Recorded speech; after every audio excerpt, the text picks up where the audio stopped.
आरजू फरुखाबाद से। कोटि कोटि नमन गुरुदेव भगवान।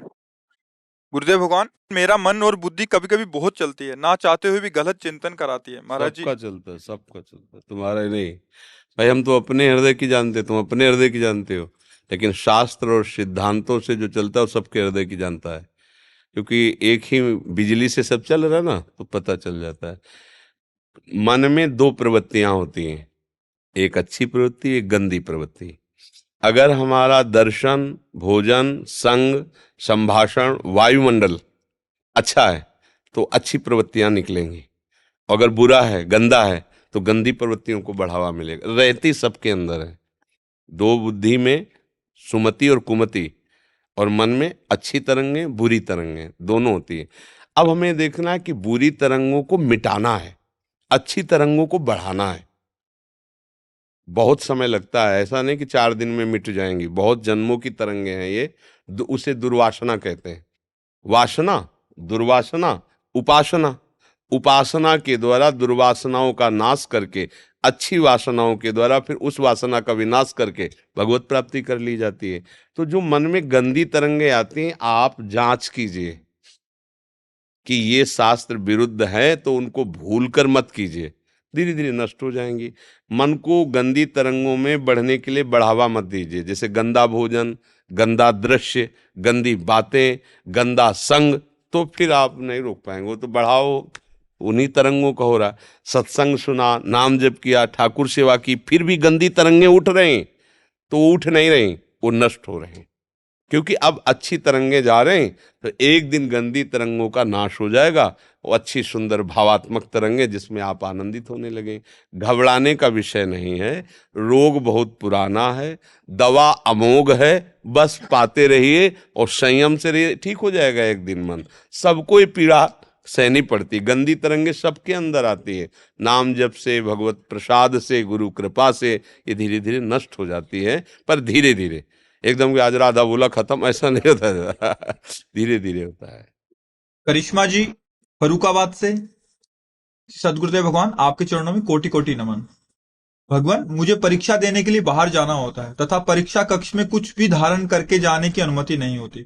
मैंने गुरु प्रदत्त कंठी धारण कर रखी है। ऐसी विषम परिस्थिति में मुझे क्या करना चाहिए? कृपया मेरा मार्गदर्शन करें। ये कोई खास बात नहीं, जैसे उसमें एक वो मशीन होती है जिसमें लेटा के अंदर एक्सरा किया जाता है, कौन सी? MRI। MRI। उसमें तो हमारी भी कंठी उतारी गई थी कि कंठी आप बाहर रख दीजिए। फिर वो मतलब ऐसे जैसे कुछ कुछ फर्क नहीं पड़ता, ऐसे कंठी उतारी, अच्छी जगह झोली में रख ली, 4 दिन 10 दिन जो भी परीक्षा में जाना है, बाहर निकले, अपनी झोली से लिया कंठी, क्या फर्क पड़ता है? राधा राधा कंठ में है, कंठी उतार के, मान लो ऐसी कहीं समस्या है तो उतार के, उसमें कोई फर्क नहीं। अब कहीं जांच होनी, कहीं कुछ होना, बोले कंठी, बोले हमारी निष्ठा हम उतारेंगे, ऐसा नहीं है। बोले भैया थोड़ी देर के लिए रखिए, तुम जांच कर लो। भाई तुम कंठी पहन के अंदर नहीं जाओगे तो तुम्हें उसमें बम विस्फोट लग रहा है, तुम उतार के रखे दे रहे हैं, क्या चला जाता है। राधा राधा राधा बड़ा मस्ती का मार्ग है, झंझट लड़ाई झगड़ा और इसका टेंशन का मार्ग थोड़ी। भाई हम श्री जी के हैं, तो अगर 1-2 घंटा के लिए कोई कंठी को रोक दे तो हम श्री जी के नहीं रहेंगे क्या? नहीं, वो श्री जी के हैं, उसमें कोई फर्क नहीं, आनंदित रहो। ऐसी बातों में लड़ाई झगड़ा कभी मत करना, कभी असंतुष्ट मत होना। हाँ अब जैसे मान लो किसी किसी स्कूलों में ऐसे नहीं, आप तिलक नहीं लगा सकते, आप कंठी नहीं बांध सकते। अब जैसे कोई बच्ची है, अब बचपन से साधु संग मिल गया, वो भजन करे, अब उसका ब्याह हुआ ऐसे घर में जो नास्तिक है, अब क्या करें? भैया अंदर अंदर जपो, बाहर से हटा दो, क्योंकि रोज झगड़ा होगा तो उससे अच्छा है राधा राधा अंदर अंदर जपो, श्री जी कृपा करेंगी। बाहर का जो माहौल है, जैसे वो लड़की, अब उसको ये थोड़ी कि युद्धम प्रारंभ, झगड़ा शुरू, ऐसे नहीं। भक्ति झगड़ा नहीं करे, भक्ति तो आनंदमय होती है। ठीक भैया, तुम बाहरी बात है ना, शरीर को ब्याह के लाए हो ना, मन ने तो श्री कृष्ण को वर्ण कर लिया, उससे तुम हटा नहीं सकते। ऐसे चलना चाहिए भक्ति में। हाँ वो एक अलग बात है कि जब वो भक्ति का रंग छाता है, तब फिर जैसे मीरा जी, रत्नावती, बड़ी बड़ी महान भक्ता, फिर तो बैठ गए मोड़ मुड़ा के, श्री कृष्ण सामने खड़े, फिर क्या मतलब वो।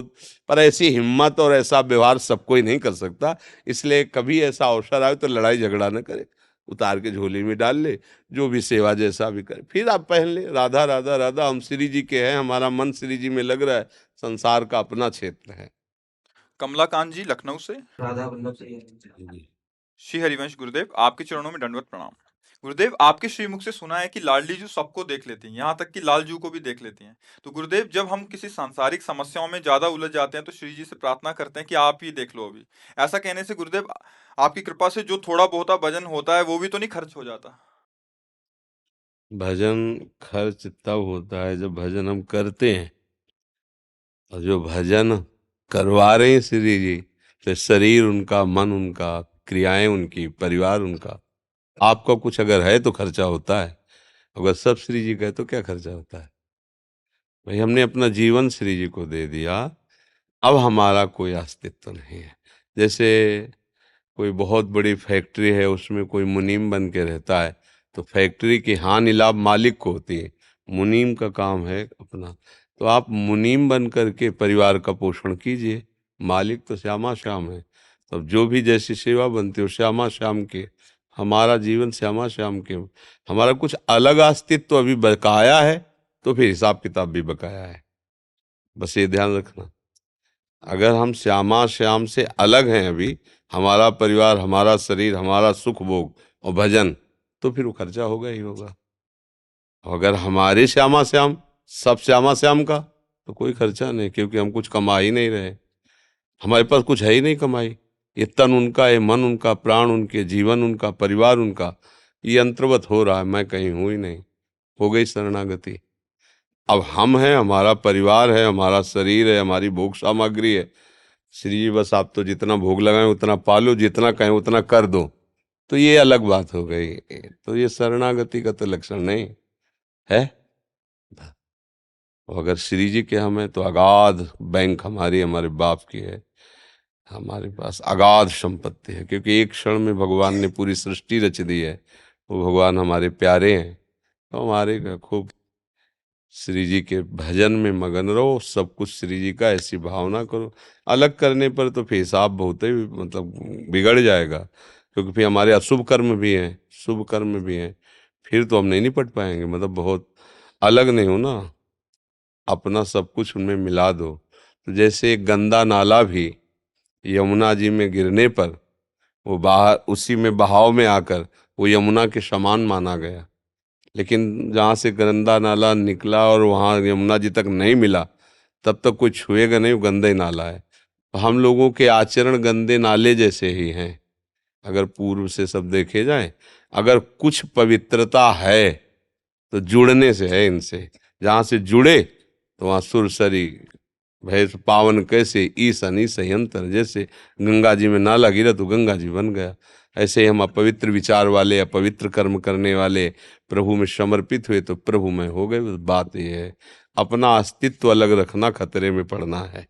बिल्कुल यही तो समस्या है, हम अस्तित्व ही तो मिटा नहीं पा रहे हैं। अस्तित्व मिट जाए फिर क्या, फिर तो मस्त हो गए, पूरा ब्रह्मांड आपका, आपके बाप का। हम लोग थोड़ा अस्तित्व अपना बनाए हुए ना, चार परिवार के लोग, एक मकान, एक ये हमारा है बकाया, और सब नहीं। हम सुखी रहें, अगर बजगृह तो सब मर जाएं, पर हमारा परिवार को एक छोटी सी सीमा, एक छोटा विचार, ये जो अलगावपन हुआ है इसे समर्पित कर दो। अलगाव में सारा हिसाब किताब फिर होगा, समर्पण में हिसाब किताब नहीं होता है। अब जैसे किसी होटल में जाओ तो एक एक रोटी का हिसाब आपको देना पड़ेगा, नहीं? और अपने रिश्ते नातेदार के आ जाओ तो होटल से भी अच्छा मिलेगा, पर हिसाब थोड़ी होगा उसमें। बोले हमारे तो दोस्त है, हमारे तो रिश्तेदार हैं, हमारे तो घर के हैं। ऐसा अपने घर में कोई हिसाब? तो अपना घर है ना, श्री जी हैं, ये घर के मालिक हैं, अपना परिवार सब कुछ, वहाँ कोई हिसाब किताब नहीं चलेगा।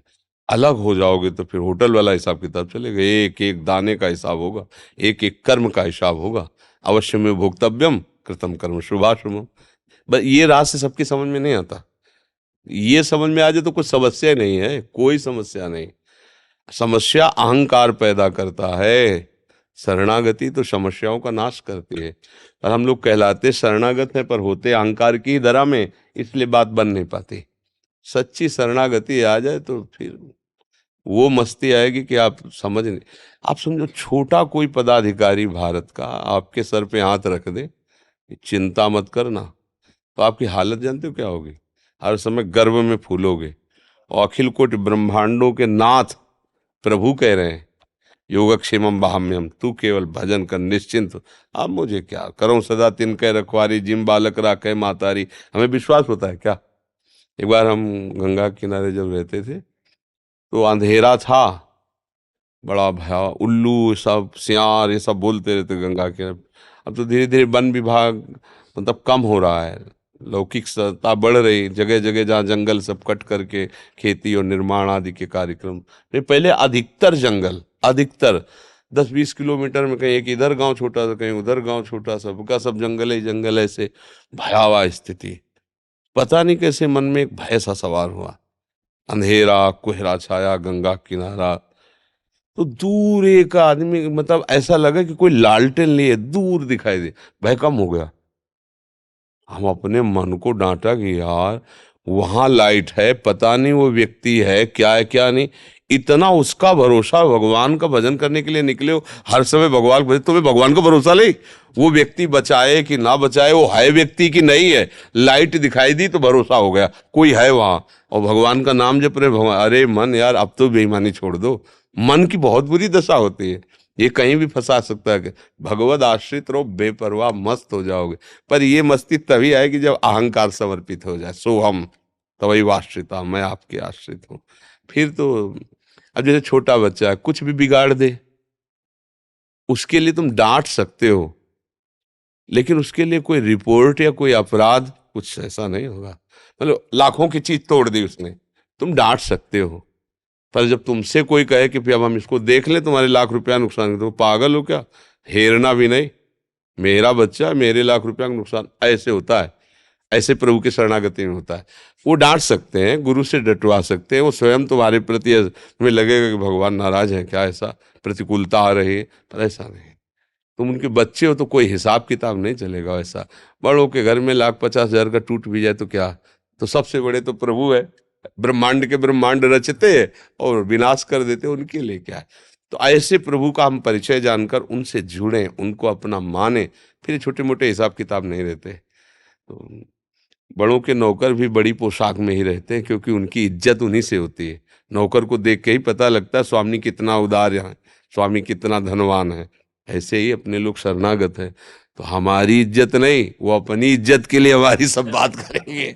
हाँ, जैसे नौकर है ना, अगर फटा पुराना कपड़ा पहने तो उसको तुरंत अच्छे जो को, यार तुम मतलब दिमाग खराब तुम्हारा, तुम मेरे ड्राइवर हो, तुम मेरे अंगरक्षक हो, तुम मेरे गार्ड हो, ऐसे कपड़े पहने हुए लोग क्या कहेंगे कि यार मतलब जब ये पहनो कपड़े, ये पहन लो, ये वो अपनी पोजीशन में रखेगा आपको।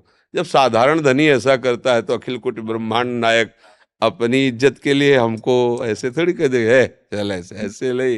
देखो ना, अगर उनकी असलियत में हो जाते तो विश्व झुकता है कि नहीं झुका देते, भगवान ही तो है ना। नहीं कौन, हमारा पंचभौतिक शरीर, आपका पंचभौतिक, आपके अंदर जो भगवान की शक्ति हो हमारे अंदर शक्ति। भाई ये कि दासत्व जितना जोर का हो गया, समर्पण जितना जोर का हो गया, उतने पूरा विश्व नमस्कार कर रहा है। ये भगवान की इज्जत है, हमारी थोड़ी इज्जत है, सब उन्हीं को तो इज्जत दे रहे हैं। सुरेंद्र गुप्ता जी। गुरुदेव राधा वल्लभ श्री हरिवंश, आपके चरणों में दंडवत प्रणाम। भगवान 20 साल भजन करते हो गया, फिर भी ये सट विकार बहुत सता रहे हैं। अरे यार मजाक मत करो, तू तो ऐसे बोल दिए जैसे कोई आलू आलू बाटा खरीद रहा हो। अभी भजन जानते नहीं हो, 20 साल भजन करते होगे तुमने, ऐसे खिलवाड़ की बात, तभी भी गुस्सा लग जाती है। भजन का अपमान मत करो। देखो मतलब आप ऐसे बोलोगे तो भजन का अपमान होता है। आपकी भजन में करने में त्रुटि है, आपकी रहने में त्रुटि है। चलनी लेके जाओ, बड़ी दुधारू गैया है, बाद में कई ग्राम पीने को मिलेगा आपको? बस। अब आप कहते हो कि 20 साल से गाय दूह रहा हूं लेकिन 5 बूंद भी पीने को नहीं मिला। भैया देखो कहीं चलनी तो ले लिए हो, समझ रहे हो ना? दूध की धार जा रही हो, सब बाहर गिर, चलनी में गैया दुहे, दोष दैव को दे, हरि गुरु कहो न माने, अपना ही पल्ले। जो कर रहे हो उसको भोगना पड़। भजन क्या है? देखो जैसे अब किसी और से कहो तो बात अलग है, हम लोगों का जीवन ही भजन है। जब कोई भजन शब्द बोलता है ना, तो उसमें हमारा दिमाग एकदम सावधान हो जाता है, क्योंकि ये बात लाखों लोग सुनेंगे तो लगेगा 20 साल भजन करने पर इसको, तो हम तुम्हारी कैसे बात मान लें, जब उसी मार्ग में हम भी तो चल रहे हैं, उसी मार्ग में ये भी तो सब चल रहे हैं। अगर आनंद नहीं तो इनके पास दुल्हन नहीं है, इनके पास वो सुविधा नहीं जिसकी में तुम मनोरंजन कर रहे हो। ये कैसे जी रहे हैं? किसी को ऐसे नहीं रखा जा सकता, ध्यान रखना। अपने बच्चे को भी नहीं रख सकते, उसके लिए व्यवस्था होती है। अगर हम सबको भगवान कृपा करके अपने भजन में आनंद ना देते तो कैसे चल जाते इस मार्ग में? 20 साल तो बहुत समय होता है बच्चा। त्रुटि तुम कर रहे हो भजन के साथ। त्रुटि, गाय बढ़िया है, दूध बढ़िया है, पर तुम्हारी जो त्रुटि है दोहने की, वो पात्र सही नहीं है, इसलिए टिक नहीं पा रहा है। पात्र सही कर लो। अभी पहले ही शब्द गलत है, 20 साल भजन करते हो गए। आप कर रहे हो ना, आप कर रहे हो, भजन हो ही नहीं रहा, क्योंकि कर्ता क्रिया, अभी कारण को तुम जान ही नहीं पाए तो भजन क्या हो रहा है? भजन किसे कहते हैं तुम्हें बताएं? भोरी सखी जी कह रही, नाम श्वास दो बिलग चलत है, इनको भेद नमो को भावे, श्वास ही नाम नाम ही श्वासा, नाम श्वास को भेद मिटावे, रोम रोम जब रग रग बोले, तब कछ स्वाद नाम को पा। कब कभी रोम रोम रोमान, कैसी बात करते हो? अगर आज्ञा उल्लंघन करोगे तो पास रहते हुए भी तुम्हें लाभ नहीं मिलेगा। ये कोई रसगुल्ला थोड़ी कि भैया ऐसे खवा दें और तुम खा लो। गलती करोगे, त्रुटि करोगे, अपराध करोगे, भोगों में रति करोगे, भजन का कैसे तुमको समझ में आएगा? अभी भजन जाना ही नहीं, तुम भजन किसे कहते हो? अरे थोड़ी क्रिया कर ली तो तुम उसे भजन कहते हो क्या? अरे तुम्हारा स्वरूप सच्चिदानंदमय है, तुम्हारा स्वरूप सच्चिदानंदमय है, कोई विकार तुम्हें छू नहीं सकता। तुम कहाँ हो? देह में। तुम कहाँ हो? अंतःकरण में। अभी भजन जाने कहाँ से? शब्द बोल दिए कि 20 वर्ष हो गए, 20 नहीं, 20 हो गए ना, 20 वर्ष हो गए। अब दूसरे के सामने बोलोगे तो कहेगा ऐसा, लेकिन हम तो टूट पड़ेंगे तुम्हारे ऊपर। बोलो क्या ऐसा मत बोलो, क्योंकि इससे भजन का अपमान होता है। आप कैसे कह रहे हो 20 वर्ष भजन करते हो गए, 20, और मुझे विकारों का अस्तित्व आप भैया, प्याज की यहाँ ऐसे दबा लो, अब इसके बाद आप देखो आपका तापमान बढ़ जाएगा शरीर का। फिर न पोआ कि हमें बुखार आ रहा है, तो आपको बिना बुखार के आपको बुखार लगेगा। कह दो हमें दुर्गंध आ रही, कांख में दबाए तुम अपने। तुम पकड़े हो काम, क्रोध, लोभ, मोह, मद, मत्सर। कह रहे हो हमसे 20 साल हो गए भजन करते हुए। जरा 1 मिनट हट के देखो इनसे, फिर चित्त को प्रभु में जोड़ो। कोई तुम्हें नहीं पकड़े, तुमने पकड़ रखा है। बंधे हो कीर मरकट की नाई, तुम स्वयं पकड़ रखे हो। देखो आप अंदर से, भोगों को तुम पकड़ रखे हो। तुम्हें कोई भोग पकड़े? बोलो यहाँ कौन सा तुम्हारी विकार सवार है? काम सवार है कि क्रोध सवार है कि लोभ सवार? क्यों?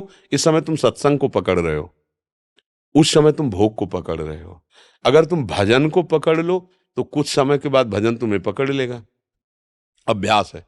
जैसे हम अभी आपसे कह दें कि आप अगर हमें गुरु मानते हो, संत मानते हो, तो 20 साल से तुम्हें कोई लाभ नहीं मिला, आज से कसम है, जो तुम 20 साल करते बिल्कुल नहीं करोगे। 24 घंटे बिना किए हमें नजर आओ, तो आप रह सकते हो क्या? बोलो आप रह? अगर वास्तविक तुम 1000 2000 बार भी नाम जप करते हो तो तुम हमारी कसम नहीं सह पाओगे, नहीं रह पाओगे, वो निकली जाएगा नाम। ये छोटी मोटी बात है? प्रभु का नाम तुम्हें कसम दिला दे तो भी तुम नहीं छोड़ पाओगे, ये तुम्हें प्राप्त हुआ है। अगर थोड़ा भी कर रहे हो, और अगर आप रहनी के अनुसार भजन करते, 20 साल तो बहुत होते हैं भैया। 12 साल में तो सिद्धि आ जाती है। किसी भी साधना को की जाए बिल्कुल धीमी चाल से की जाए, भ्रष्ट आचरण भर ना हो, गलती ना हो, तो 12 साल में परिपक्व अवस्था आने लगती है। 12 साल में तो काम का आदमी हो जाता है, और आप 20 साल की बात कर रहे हो। तो इसलिए ऐसा तो कभी मत बोलना आप, इससे हमारे प्रभु के भजन का अपमान होता है। गलतियां हमारी होती हैं, त्रुटियां हमारी होती हैं, हम ही पकड़े हैं विकारों को। अच्छा, काम कब सताता है? जब आप अपने को पुरुष मानते हो, तभी तो काम सताएगा। क्या तुम पुरुष हो? क्या पहले पुरुष थे? क्या आगे पुरुष रहोगे? अरे कुछ समय के लिए शरीर की पोशाक मिली पुरुष शरीर में, तो धर्मयुक्त अगर ब्याह हुआ है तो जब संतानोत्पत्ति रूपी भाव, अभी सब खत्म हो जाए, अभी भजन का रंग आ जाएगा। पर ऐसा नहीं है। बातें बनाना अलग है और सतमार्ग में चलना अलग है। हम लोग सतमार्ग की अवहेलना करते हैं, इसीलिए भजन का रंग नहीं आता। नहीं, भजन का रंग, अरे ऐसे आप सोचो, 13 14 वर्ष का बालक, अकेले गंगा किनारे, कोई सुविधा नहीं, तो हम तो ये नहीं कह रहे थे कि उस समय हम 20 वर्ष का भजन किए थे, हम तो 20 के थे भी नहीं, 13-14 से निकले थे। पर उमंग, उत्साह और भरोसा, किसी का कोई सार, जिस समय माता पिता की छाया में व्यतीत करने का, खेलने का समय होता है, उस समय भगवान ने हमें निकाला, और उस समय से आज तक विश्वास में त्रुटि नहीं हुई, कभी धोखा नहीं। एक प्यार में होता है, जैसे हम आपसे बहुत प्यार करते हैं तो कभी कभी गुस्सा भी आ जाएगी, क्योंकि अपने ही है ना, तो कभी कभी वो आता है, होता है ऐसा। वो बात अलग है कि कभी प्रभु से लड़े, पर अविश्वास नहीं। लड़ेंगे तो आपसे, प्रेम करेंगे तो आपसे, दूसरा तो कोई है नहीं। ये कि मुझे विकार सता रहे हैं तो मेरे भजन का फल क्या हुआ, ये अब हमें नहीं सोचना है, हमें सोच ही नहीं रखनी है। ये मकान आपके नाम कर दिया, इसमें छिपकली रहे या भूत रहे, आप बैठो या इसमें जो भी हो, अब हम, मेरे से मतलब नहीं, आपको समर्पित, अभी ठीक हो जाओगे। ये अहंकार में ही रहते हैं जितने दोष है। अहंकार तो तुम बनाए हुए हो कि मैं 20 वर्ष से भजन कर रहा हूं, मैं उसी में, सब ये छुपे हैं उसी महल में। महल विध्वंस करो, कोई रह नहीं जाएगा। तेरे नाम कर दिया अपना जीवन, अब देख ले मालिक, अब जैसी आपकी इच्छा हो, जिधर चाहे उधर चला, जैसे चाहे, अभी ठीक हो जाओगे। क्योंकि अहंकार समर्पित हो गया ना। दैन्य में विकार नहीं होते, अहम में विकार होते हैं। सारे विकार इसी में, देहाभिमान में है। मैं पुरुष हूं, मैं उसी, मैं करता हूं, करता और भोक्ता में ही तो है ना। अहंकार विमूढ़ आत्मा करता हमिति मन्यते, मैंने 20 वर्ष भजन किया, तो फिर तूने असत कार्य भी किए। अब इस आवाज हले मैंने किया, अगर ये कि नाथ, तो शिकायत की जरूरत नहीं। क्यों? वो कह रहे तुम चाहे जितने बड़े दुराचारी हो, नंबर देना तो मेरा कार्य है ना।